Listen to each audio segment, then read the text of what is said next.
So a bit of background, obviously I first met Harkin when we rode a tuner. At that point there was a vets clinic in a lot of houses. Times have changed since 2006 and there's a lot of houses there and no vet clinic.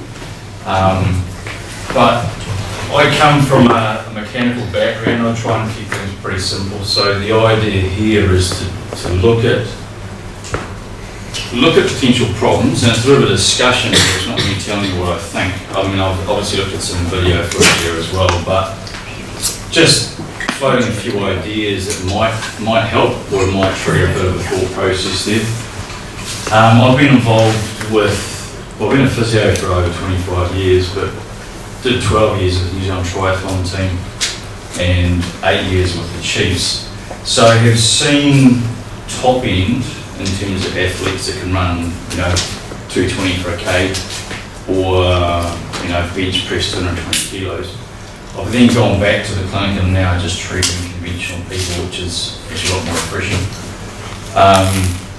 But what it's made me look at is that, we have these high performance athletes that do a lot of lifting, a lot of amazing stuff, but then you look at the general population and we all pretty much, by doing less exercise, less physical work than what we were doing 40 years ago. We've got smaller sections, we're not doing a big rigid guard anymore, we're not moving as much. We're potentially under the pump more in terms of workload. And I started doing some strength work myself about 5 years ago when I realised with the Chiefs that Ben Tamafina's leg, so he was a Tongan prop, he was 145 kilos, his leg probably weighed half of my body weight when I was trying to move him. And so I started doing some work in the gym and I realised that the positive, you feel better, but just the day-to-day stuff was better. Shifting the vacuum, shifting the washing machine. Shit, that's a heavy vacuum cleaner. My house is dirty and I was that dirty.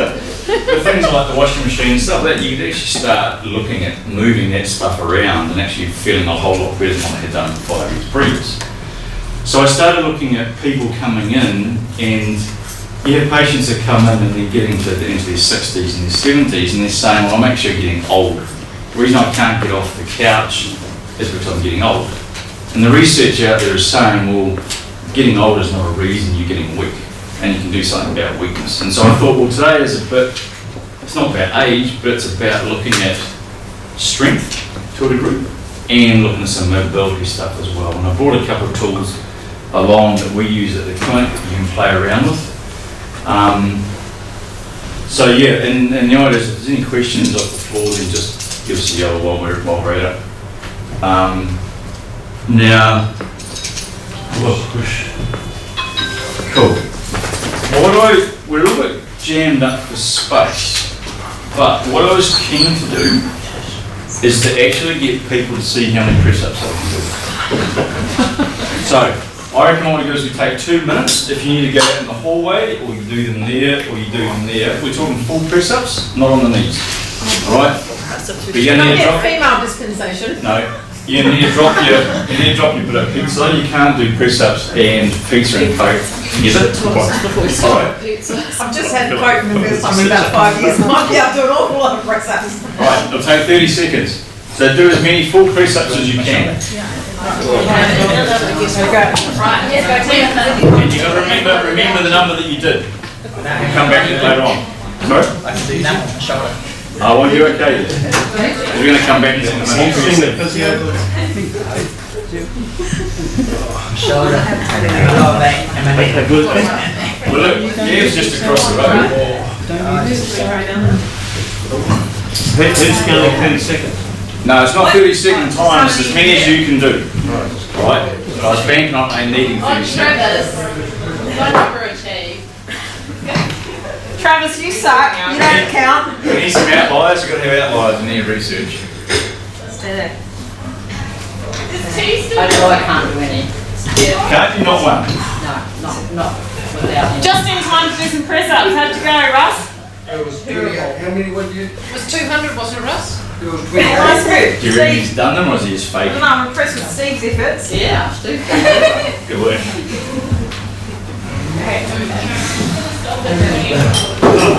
Shall we call the ambulance now? I know. Well, no, you guys are here, but we can see you guys across the gap. Come in here, Russell.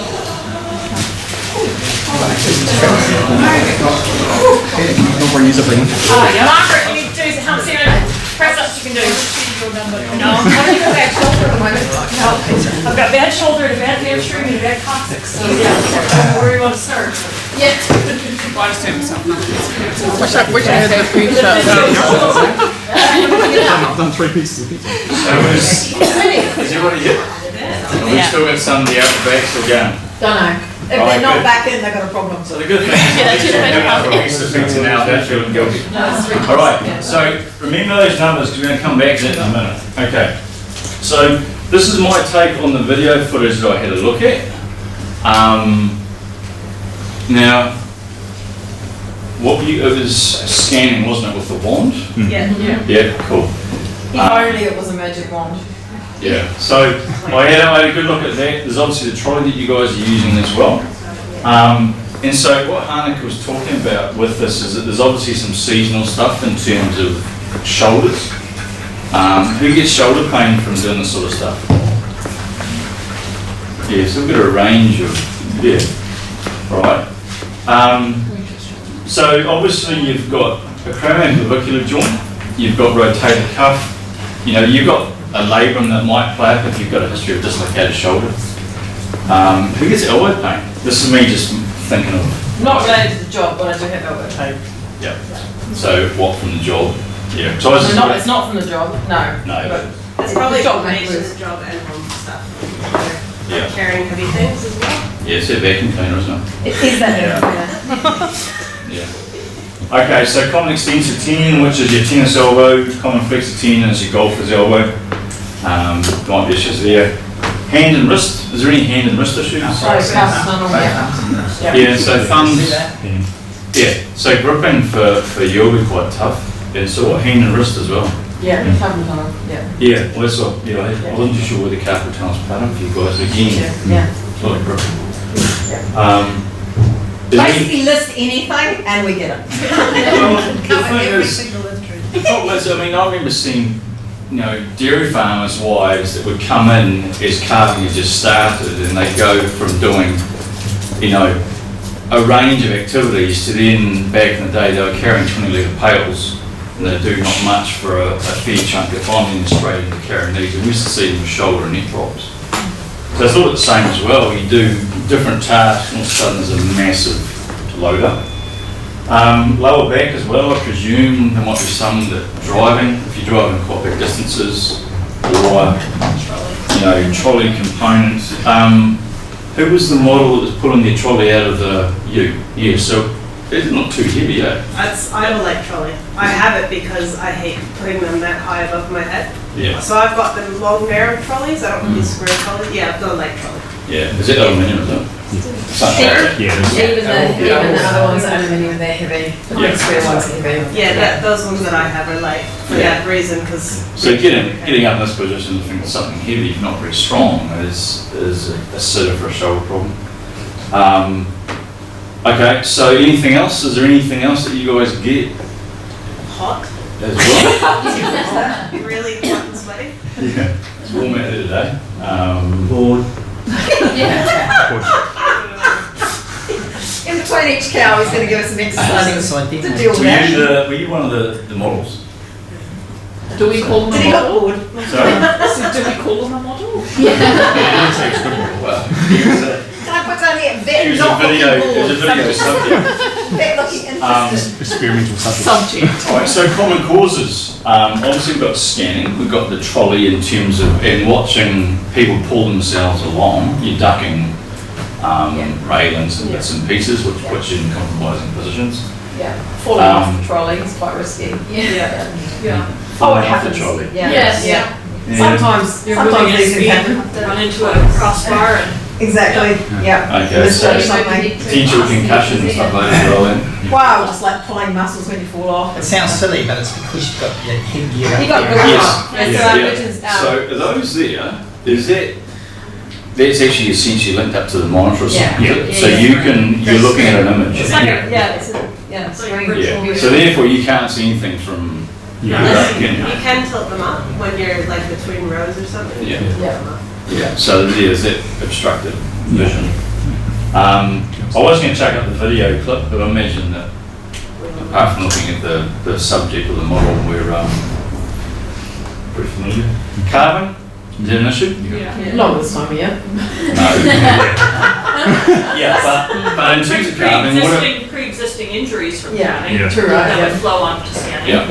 Yeah. So, but also, what is it with carving? Is it backs? Twisting uteruses. Yeah, shoulders. Oh, yeah. Expecting your shoulders to do a lot of work. Yeah, Yeah. lot of Using the leverage. lever, untwist the uterus. Yeah. Reaching at full strength with grippy fingers. Have you got moving cows in that situation when you're on?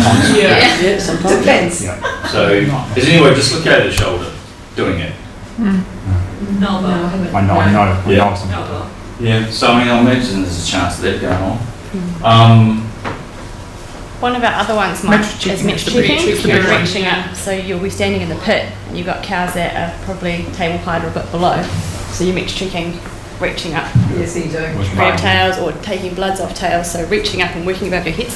Yeah, vaccinating too. Vaccinating. Vaccinating. Yeah. So Repetitive. repetitive Something shoulder repetitive. tightness and pain. And you got herds of how many when you're doing that? 4, 5, Check 6 for an hour and a half, 2 hours, 3 hours. Just constant. Is that a sort of a seasonal Yeah. thing as well? So you do that for a month, then you do something else for a month, then do something else for a month. Yeah, Yeah. this is the scanning month we've got now. Yeah. All those issues we've got, we want to have right next week. 5, 6 months. Yep. All right. So we got that. What else? Is there any other? Metric checking, we can cover. Yeah. Laying cows. So you're like pulling up cows' legs, tying them to bars, and then like bending over. This might only be a couple of us, but ram palpations, Oh, yeah. when you're doing like 100 of them, so you're crouched down behind a ram trying to hold other rams off you while reaching forward. Yeah, we're talking sheep, aren't we? Yeah. Yes. Okay. No, I was thinking cows. Then there's a Yeah, Right. but Okay. that's another repetitive issue that some of the vets may have. Yeah. Yeah. But, and with the heads up on and even metro checking up on neck strain, because I'm constantly looking up or constantly. Yeah. So if you've got a pre-existing neck problem, or you got a stiff thoracic spine, which means that I've tried. you have less extension. There's a bunch of that stuff there as well, and probably just good shoulder strength. Okay. Previous injury history.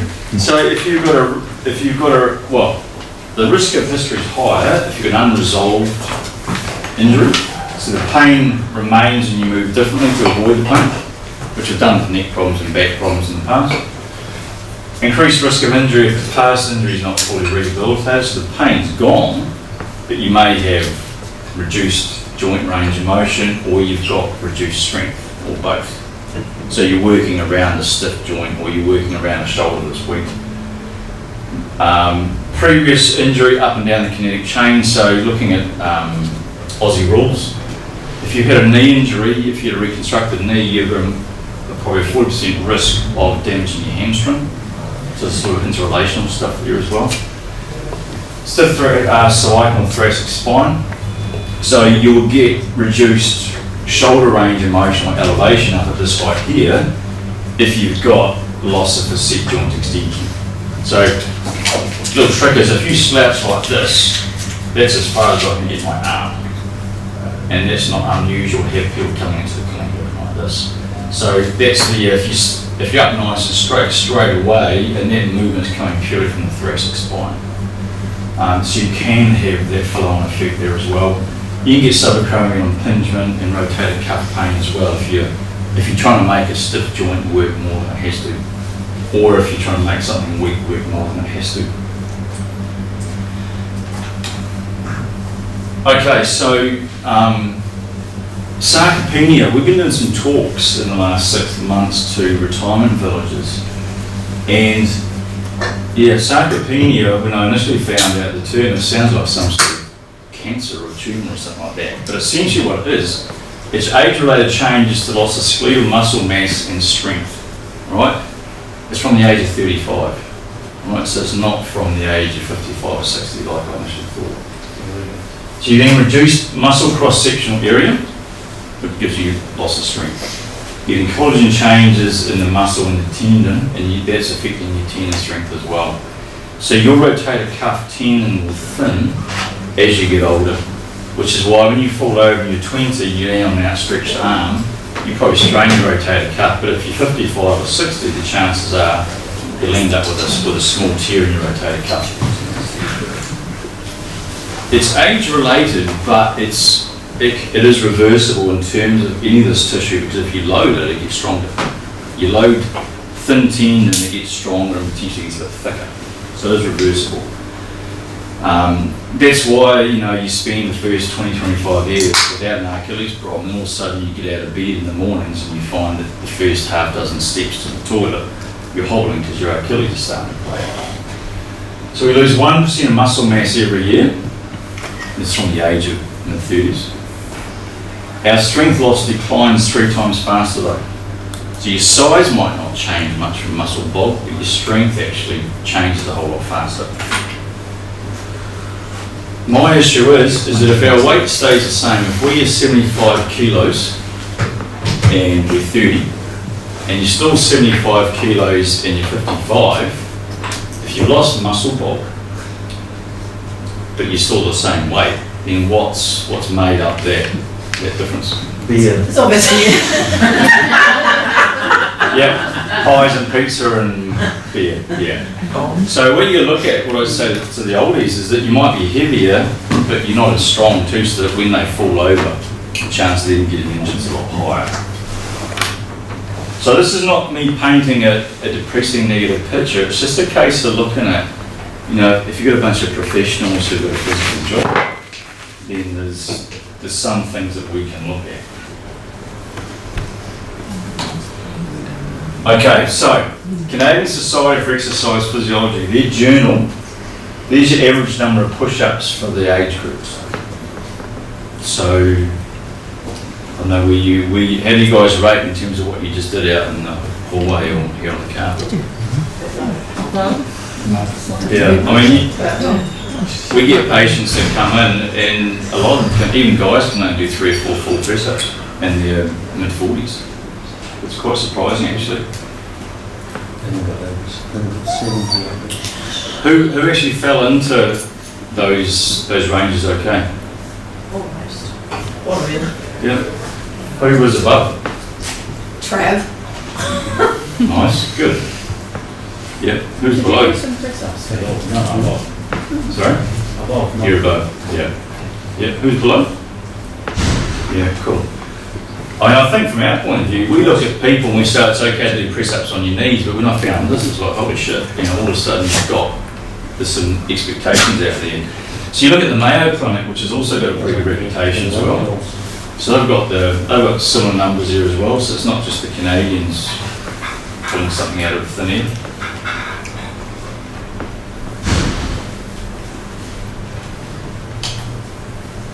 Okay, so the question here is how many niggles during the Christmas break, if you've got a couple of weeks break, how many niggles are going to go away because you either have more time to exercise or you're more mobile.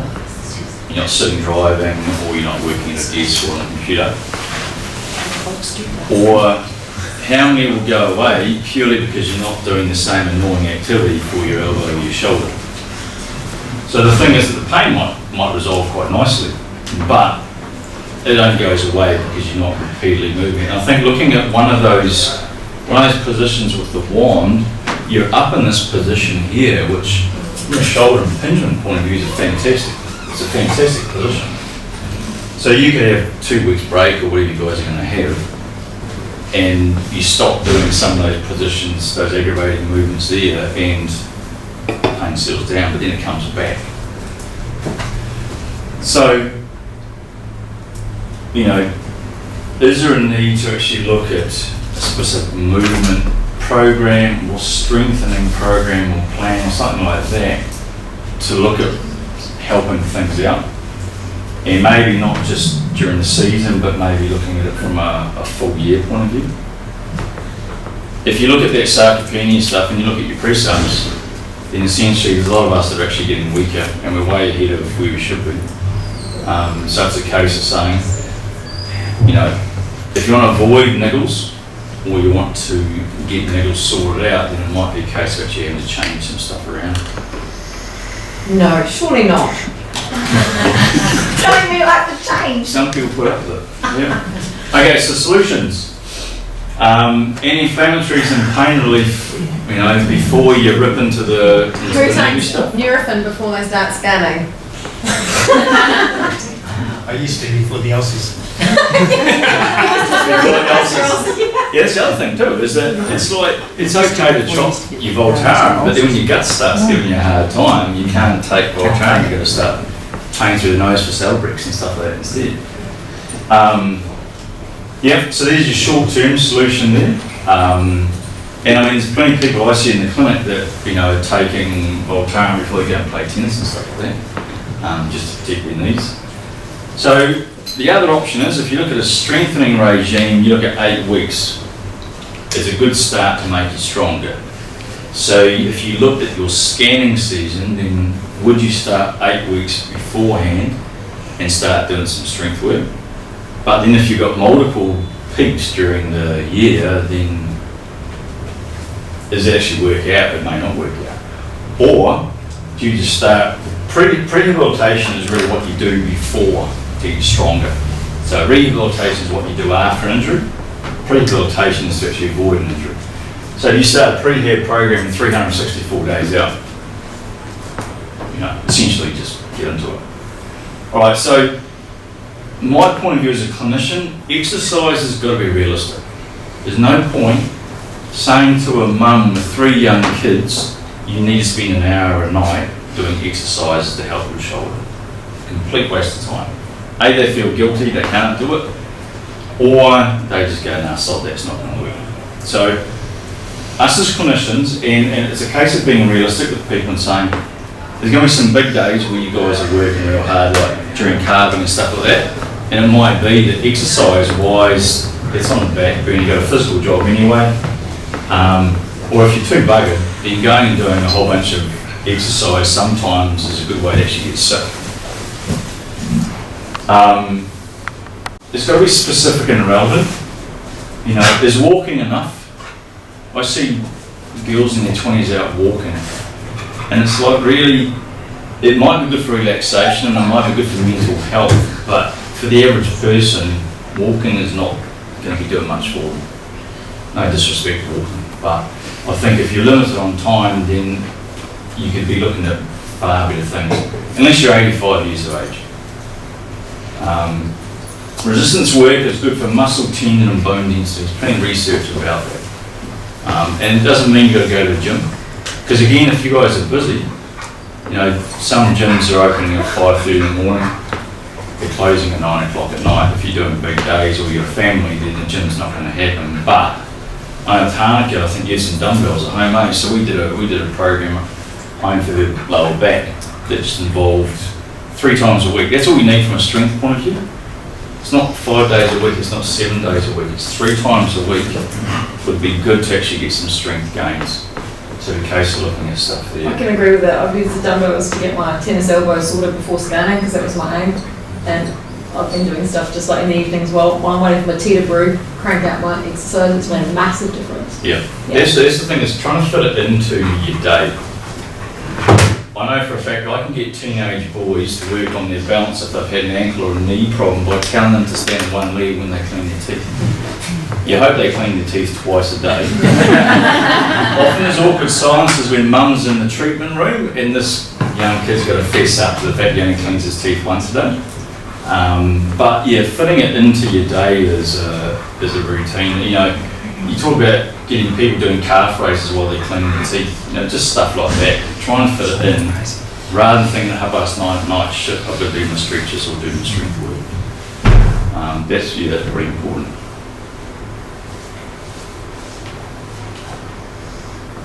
So, easy solutions. So, press-ups are a fantastic exercise apart from getting strong shoulders. And what's these things that women don't like? Finger wings.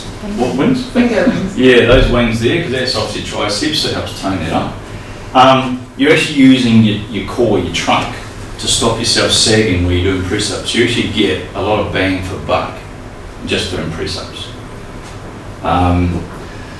From a thoracic extension point of view, you know, if we get stiff through here, then lying on the floor and doing snow angels is really good. Just actually sort of good for shoulder range of motion, good for getting that thoracic extension. Thoracic wall slides, same thing, but you can do it standing up, where you're just there, keeping your back flat on the wall, right, and coming up as far as your shoulders will allow you, and then coming back down. We can do this at the end if you want. There's a chance to play around with those stuff. Your thoracic roller or your foam roller, so you've got stuff like this here. They're not very dog friendly, dogs like to eat them, kids like to use them to beat each other up, but those sort of things are really good for just, you know, getting your thoracic spine more mobile. Anybody use these? Yeah, it comes pretty handy. Yeah. One of our Chiefs guys, Michael Leach, he was the captain of Japan. He found they were too soft, so he went and got a bit of PVC pipe and just used that instead. No padding on it, just PVC pipe. Pec stretches, so of course if we're going to get tight through our pecs, we're going to end up in this position here, okay? So stretching your pecs out, you're pretty much doing this. Same story, you can clean your teeth while you're busy stretching your pec at the same time. TheraBand, so you've got a range of things. These strength bands, you can buy them from real sport and stuff like that. So you can essentially do a bunch of resisted type work where all you're doing is doing that, right? And you're essentially having to lock your back in, right? So you're using all these muscles through here and also pulling, which helps negate that. Because often we get tight here and we get weak on the scapular retractors. So you can even, or else you can loop around a post or something, and you're just doing essentially a standing pull. If not that strong, you know, Gavin he's across the road, eh? Yeah. Yep.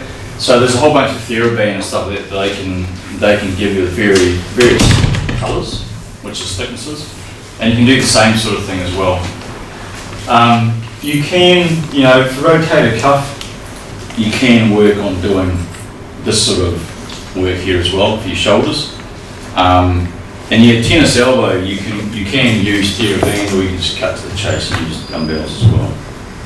So there's a bunch of little things that you can do. You buy a kettlebell from Rebel Sport and do body weight kettlebell stuff at home. Yeah, the warehouse of them as well. Yeah, I think Kmart It's is so also. cheap. Yeah, is also Kmart. good. Yeah, trust me, I know everywhere that sells them. Yeah. Got all the different sizes and stuff. And a lot of them deliver as well, so you don't need to be in town. Who can do handstands? My children. In the pool. Honestly, it's something Can't that, even do them in the pool. it's actually something, we stopped doing them when we were about 10. But to do a handstand, you've got to have really good thoracic extension, good shoulder range, and good shoulder strength. I still do them today. Sorry? I can still do them today. Go on, Ali. Prove it. Ali. Stand push-ups, Ali. That's good. Yeah, who's the health and safety officer? They need Oh, you need to walk. Yeah. Oh, well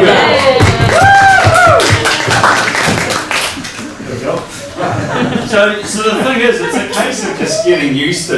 If you want to try that, try it at home. Who's got kids that can do them? Yeah, mate. Yeah. Yep. So you need to find a wall that you know you put your feet through the gym, but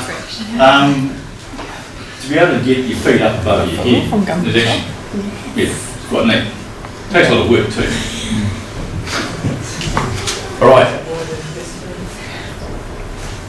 Who's actually doing any strength work? Anybody? Who's got a little routine going on? Yeah.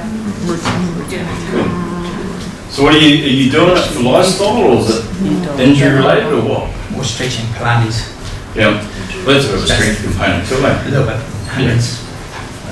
Yeah. Yeah, started with I've had a shoulder and elbow issue, so I've started doing stuff, the weights, just my dumbbells. Yeah. A little program I do in the evening. Cool. 5 minutes, 10 minutes, very straightforward. Yeah, I mean, there's stuff. There's a Tabata app that you can download, and Tabata is just high intensity stuff that all you need is 20 minutes pretty much. And pretty much it gets you sweating and working pretty hard pretty quickly. So there's stuff like that there as well that you can do at home.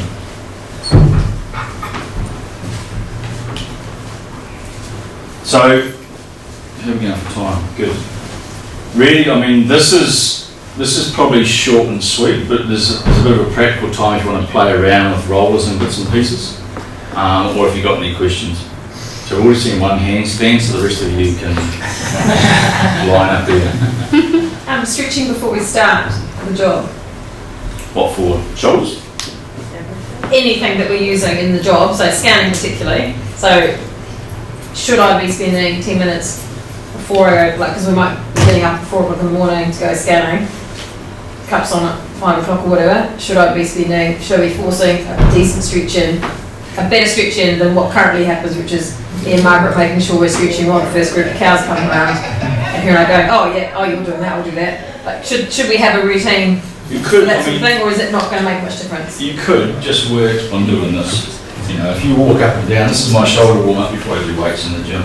And so you can just be doing, you know, as long as you've got pain-free range of motion, then you can be doing this sort of thing through here. Yeah. Because And- we're also sometimes turning in the same direction for quite a number of hours. Yeah. If it's a rotary, like we're just always going left and never releasing ourselves right. I mean, the thing is that there's some stuff that you could do there that can be limited by you got to do it standing. You know, it might be if you're prone to being stiff in the lower back, then this is something that you can be doing just sets of 10 or 15 easy that you do standing. Yeah. But yeah, I think getting out of bed early in the morning, you know, and if you're doing some of the repeated stuff where you're in this position, then being more mobile is something to look at. Yeah, the thoracic, because obviously if you're doing repeated turning one way, then you're going to find that you might be stiff, but that might be something that you maybe address at night time on the floor. Yeah. Because if you work on your range then when you get up in the morning, you've already got good range. Often what we see is that people get themselves into trouble when they're using one range, one direction a lot more, and they get stiff the other way.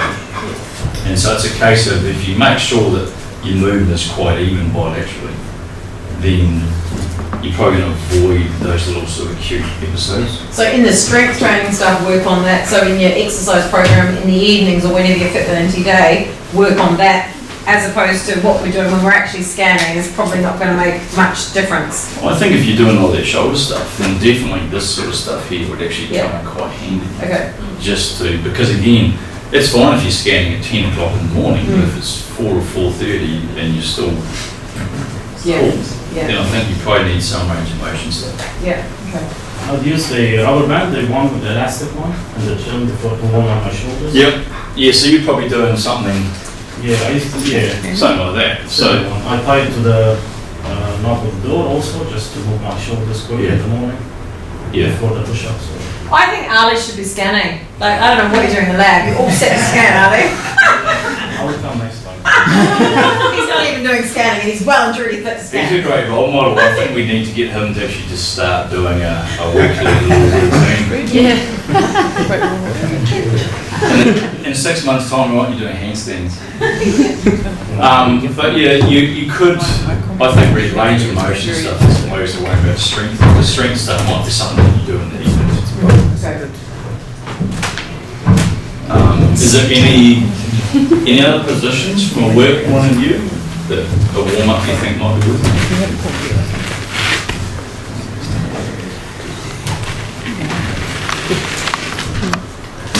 Any other questions? Like, going from that and up top, I do alternatively, 10 like that, and then 10 like that. This is scanning. Yeah. Tails, I don't grab tails like that anymore, I just move them off to the side. So if that's not shaking hands with 1,000 people a day, it's ruins me.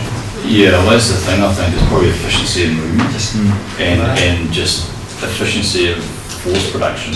So yeah, back there rather than, yeah. You've probably found with your thumbs that you've had to make changes, which you've had to because of pain. Yeah, but the thing is that, you know, the others here haven't got to that point, so it might be with the But all conversation. get you, the metro checking, the vaccinating, the Yeah. guarding, the scanning, it's all just in hands. You're a box of fluffies, aren't you? Thanks, Jess.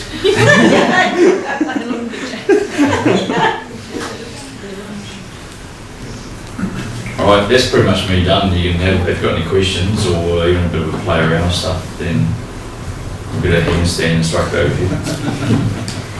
Does anybody who does scanning not use the pistol grip for hers? I'm quite happy without it, but it's on my scanner because someone else wanted it and benefited from it. But I was quite happy without it. Because like using the grip that's this way for scanning versus using the grip. Oh, can someone grab an extender? think I'll get Scott to grab an extender. How about that? I just use overhand. pistol grip because But I find I mainly can you push use like the this as blister well. from the pistol grip, so a bit of blister, you Oh, see. yeah. I Scott will grab you the extender so you can see what we're talking about. Yeah, so pistol grip is what? It's Is that? I found it better for my back actually, like because when I broke my back and I was rehabbing it, I couldn't go that way because I found it too hard. Like I could tense my core and hold my core to push the program. I think it's the height we stand behind the cows. If you're Yes. behind the cow, the pistol grip's good. If you're above the cow, Yes. you just feed it straight up. But that's Yeah. all the height you try. And I found with the Kirby Linear Probe, I grab it close to the head of it to put it in. I don't push from the pistol grip because it bends my introducer too much. Too much flex on it. Yeah. Yeah. So the pistol grip is that, and then the old ones didn't have that piece, and you literally just gripped from like that. God, I can feel it doing that. Yeah, so the thing is that fourth generation will be easier from here because you can brace here and use your triceps and your shoulder, whereas you're up here, you're in that impingement position for a start. You've got a loss of strength and you've then got to use small muscles to do the same job.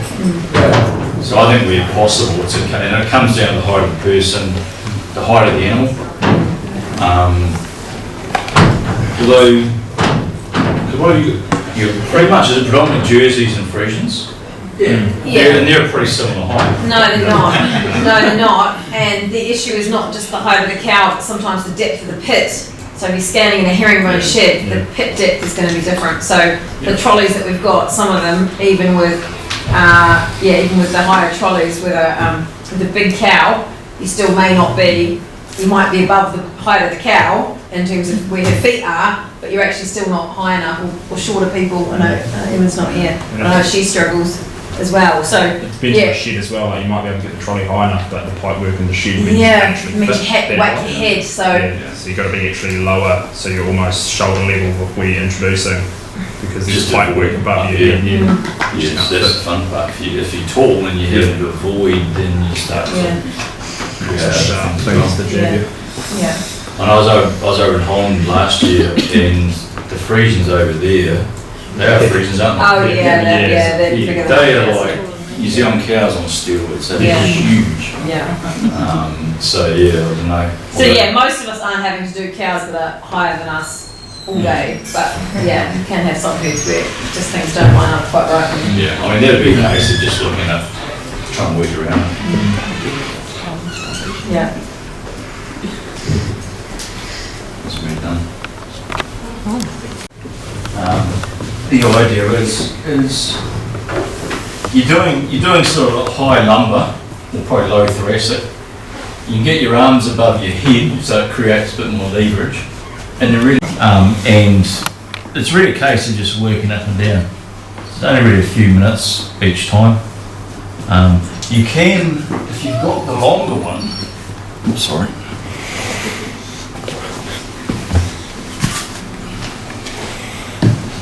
The longer one, you can actually go lengthways on.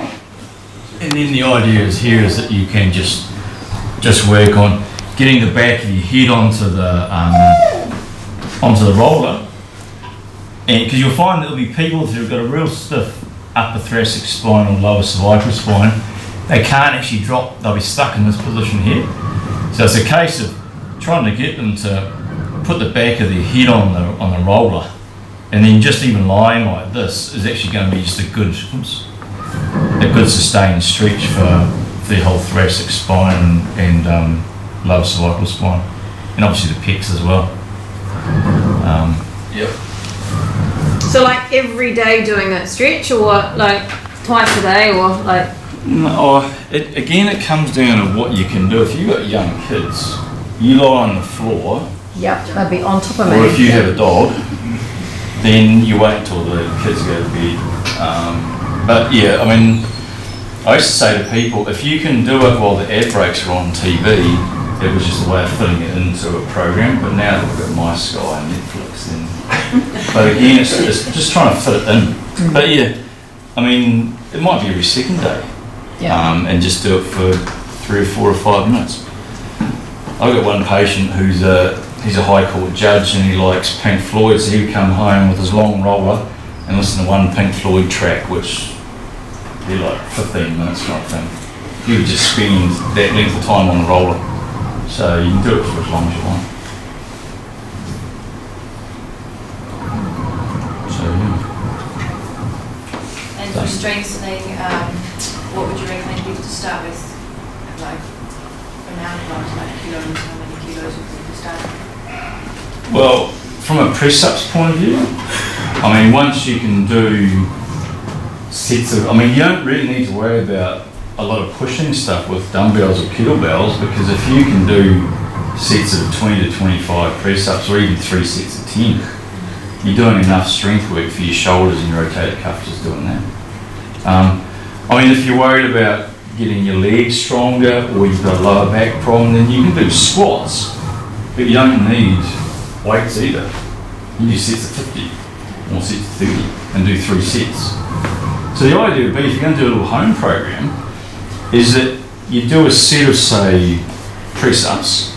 You could then go and straight away do a set of squats. And if you did 3 sets where you do your press-ups, your squats, have a 2-minute break, and then do press-ups, squats, 2-minute break. So that's what they call supersetting, where you do 2 exercises together, which keeps your heart rate up. So you're actually going to get some fat burning there as well as a strength component, and you don't have a short recovery.